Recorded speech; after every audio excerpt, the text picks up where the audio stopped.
Well, you spoke several times before about ideological subversion. That is a phrase that I'm afraid some Americans don't fully understand. When the Soviets used the phrase ideological subversion, what do they mean by it? Ideological subversion is the slow process which we call either ideological subversion or active measures, активные мероприятия in the language of the KGB, or psychological warfare. What it basically means is to change the perception of reality of every American to such an extent that despite of the abundance of information, no one is able to come to sensible conclusions in the interests of defending themselves, their families, their community, and their country. It's a great brainwashing process which goes very slow, and it's divided in four basic stages. The first one being demoralization. It takes from 15 to 20 years to demoralize a nation. Why that many years? Because this is the minimum number of years which requires to educate one generation of students in the country of your enemy, exposed to the ideology of the enemy. In other words, Marxism-Leninism ideology is being pumped into the soft heads of at least 3 generations of American students without being challenged or counterbalanced by the basic values of Americanism. The demoralization process in the United States is basically completed already.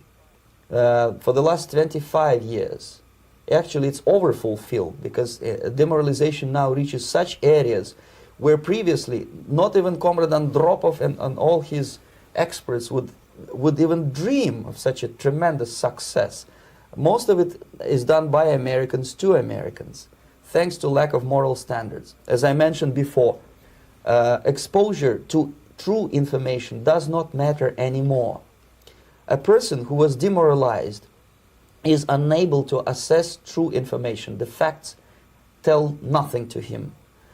Even if I shower him with information, with authentic proof, with documents, with pictures, even if I take him by force to the Soviet Union and show him concentration camp, he will refuse to believe it until he is going to receive a kick in his fat bottom.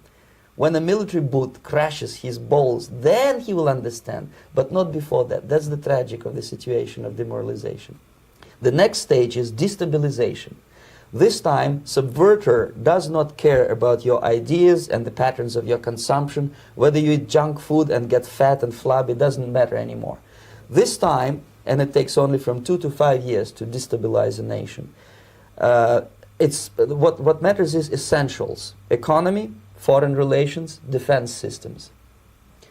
And you can see it quite clearly that in some areas, in such sensitive areas as defense and economy, the influence of Marxist-Leninist ideas in the United States is absolutely fantastic. I could never believe it 14 years ago when I landed in this part of the world that the process will go that fast.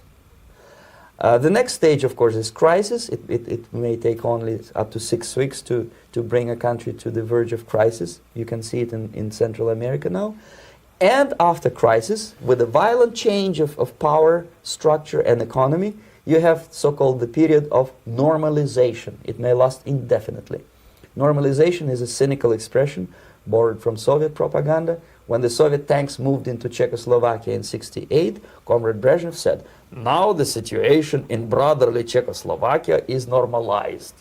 This is what will happen in the United States if you allow all these schmucks to bring the country to crisis, to promise people all kind of goodies and the paradise on earth, to destabilize your economy, to eliminate the principle of free market competition, and to put a big brother government in Washington, D.C., with benevolent dictators like Walter Mondale, who will promise lots of things, never mind whether the promises are fulfillable or not. Your leftists in United States, all these professors and all these beautiful civil rights defenders, they are instrumental in the process of the subversion only to destabilize the nation.